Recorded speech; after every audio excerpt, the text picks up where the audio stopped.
Bonne fête de l'indépendance à toutes et à tous.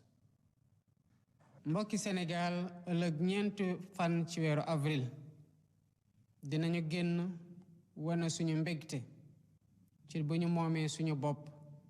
juróom benn fukki at ak juróom a ngi nii. May xalaat di ñaanal ñépp ñi nga xamante ne wane woon nañu ci taxawaayu njàmbaar pour Sénégal moom boppam,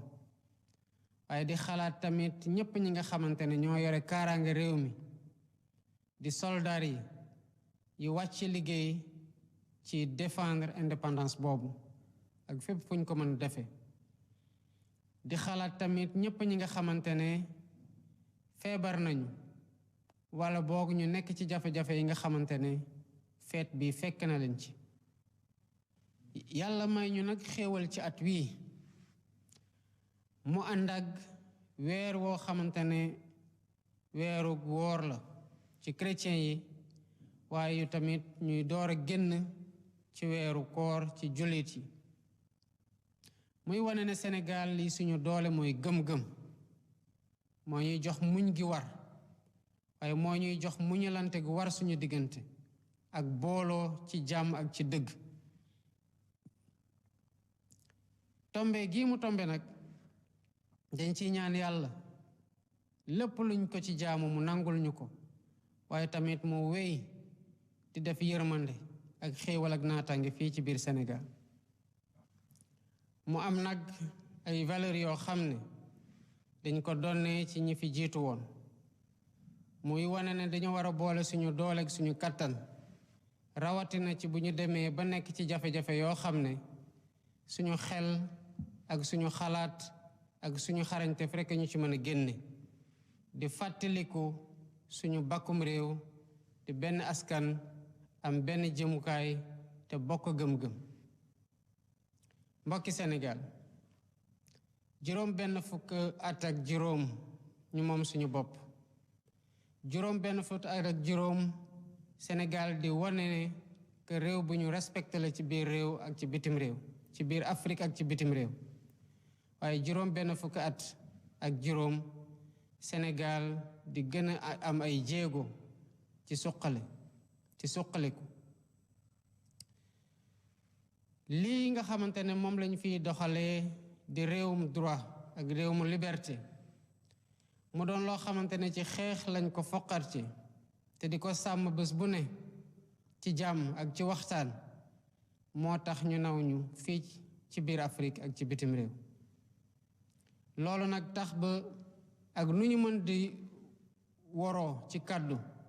ak ni gis-gis yi mën a wuute, nangul nañu ku ne muy wax lu muy xalaat ci respecté sa moroom, waaye bés bu demee ba askan wi tànnal boppam ñépp nangu ne lii mooy tànneefu askan wi. loolu moo war a nekk fu ñuy jëlee suñu doole, loolu moo war a nekk suñu weeruwaay, ndax ñu mën a wuyoo lii nga xamante ne moom la ñuy woote di jub di jubal ak jubanti, waaye tamit taxawoo askan wi ci bëgg-bëggam ak ndaw ñi ci seen yaakaar. Mbokki Sénégal, ku wax 4 avril wax tamit fête bu rëy ci ñi nga xamante ne ñoo yore kaaraange réew mi. ma di leen wax sama mbégte ci ñoom, di leen jaajëfal, di leen wax ne kontaan na trop ci seen taxawaay ci biir réew mi, ndax ñoom ñoo ñuy may dal gi tax ñu mën a doxal suñu yitte ak taxawoo askan bi. di xalaat ñi nga xamante ne ñooy seeni mag, di xalaat anciens combattants yi, di leen wax ne askan wi amal na leen njukkal gu rëy. lii nga xamante ne mooy teemu feetu indépendance su ren gii mooy naka la ñu fexee ba moom suñu bopp ci war a xarala yi, waaye ci lépp loo xamante ne mën nañoo jox ngànnaay gu ñu aaree suñu bopp. dafay wone ne rekk taxawaay gu ñu am ci taxawoo leen ci seeni mission, waaye tamit taxawoo leen ci seeni liggéey bés bu ne. muy góor muy jigéen ñi nekk ci kaaraange réew mi, yéen a tax ba jàmm am biir Sénégal, ba képp koo xamante ne yaa ngi doxal say activité ci jàmm ak ci xel mu dal amel na leen njukkal. ngeen di ko def nag ànd ci honneur ak mbégte ak engagement bu tax ngeen di jëmal lii ñuy wax booloo ci diggante armée ak askan bi. di taxawoo tamit sénégalais yépp ak fépp fuñ mënti nekk lu weesu ci kaaraange gi waaye jëm tamit ci saa yu leen nattu jot dalee ngeen taxaw seen wet comme ni ngeen ko defee daaw ci bu taw yu méttee ba am ñu mu sonn ñu ngi liggéey àndanoog yéen àndanoog ñépp ñi nga xamante ne seen xam-xam màcc na jëm ci lépp lu ñuy jox souveraineté industrielle te ñu def ko nag fulla gu mat sëkk di tomb gu am solo ci suñu programme mbokki Sénégal ata ngi nii ngeen dénk ñu réew mi ñu ñëw wax leen fan la réew mi toll ci lu amul benn nëbbu lal ko ci dëgg kese ndax jàpp ne ci dëgg rekk lañ mën a tabax lu dëggu ak lu yàgg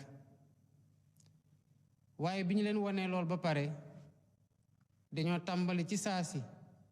andi saafara ci li nga xamante ne moo andi situation bu ñu nekk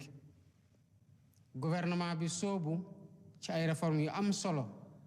yu mën a tax ñu andi transparence ci ni ñuy gérer finance publique Sénégal